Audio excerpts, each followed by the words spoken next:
So when any child has a learning barrier or a learning block, which is usually temporary, so I do definitely get involved in taking it forward with the teacher.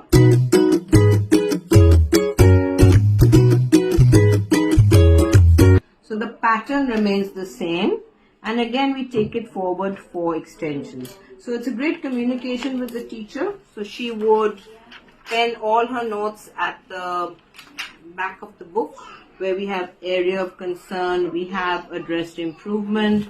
Then she would let me know if we've hit a roadblock, what do we do. Then we have our target plans for, say, December and January, and this is how we take forward all the books of children and their lessons when they actually have a little stumbling block in learning. And once she does this, and once the child is clear with that, then there's a tick mark, so we can progress to the next.